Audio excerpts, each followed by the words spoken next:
मैं शादीशुदा औरत थी मगर न होने के बराबर। मेरे वालिदीन अपना फर्ज अदा कर चुके थे। बीमार आबा जो अब पुरस्कून हो गए थे मेरे मुस्तकबल के अंदेशों से बेखबर चीन की नींद सोते थे। 2 माह बाद अबा का इंतकाल हो गया। चची ने अबा के मरते ही रंग बदल लिया और मुझे बहू की बजाय नौकरानी समझने लगी। मैं इस नवंबरी में घर के कामों में ताक न थी। चची के सुबह शाम के तानों ने मेरा कलीजा खाना शुरू कर दिया। तकदीर की सितम ज़रीफ़ी पर हैरान थी। सोचती थी कि मेरा कसूर क्या है जो मुझे ऐसी सज़ा मिल रही है। एक चचा ही थे जो मेरा ख्याल करते थे।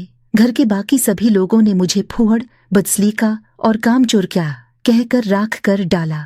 मेरा खाला ज़ाद अब भी कभी कभी हमारे घर आता था क्योंकि बाप की तरफ से इसका चचा से भी रिश्ता था। चचा और चची को इस बात का इल्म न था कि मेरी और जोहिब का आपस में मोहब्बत भरा ताल्लुक रह चुका है और उसकी माँ ने मेरी माँ से कभी रिश्ते के लिए कहा था। उन्होंने उसके आने जाने पर कोई पाबंदी न लगाई मगर मैं अब चाहती थी कि वो हमारे घर न आए। मैं चचा की लाज थी और इस लाज को संभाले रखना चाहती थी। मैंने जोहिब को मना कर दिया कि अब मुझसे ज्यादा बातचीत करने की ज़रूरत नहीं है। इसने कहा कि तुम्हारे शवहर को जवान होने में अभी उर्सा दरकार है, तब तक तो तुम्हारी जवानी के ये सुनहरी दिन रुखसत होने लगेंगे।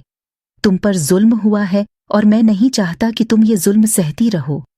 मैं समझ गई कि इसका रिश्ता कबूल न करने पर इसके दिल में मेरे वालिदीन और मेरे लिए नफरत सी आ गई है।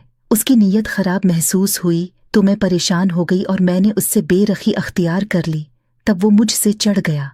इसने कहा, मैं या तो तुमको इज़्दवाजी जिंदगी की मसरतों से हमकुनार कर दूंगा या फिर इस अमर के लिए तैयार रहो कि मैं तुमसे इंतकाम लूं। मैंने इज्जत की हुर्मत को अजीज जाना। इसके बदले में हर दुख सहने को तैयार थी।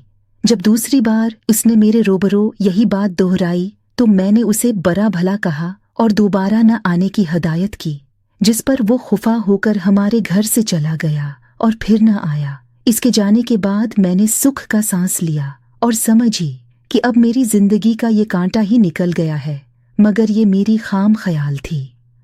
वो दिल में तय करके गया था कि मुझे आबाद न रहने देगा। शायद वो सच्चा प्यार करने वाला नहीं बल्कि इंतकामी आशिकों में से था।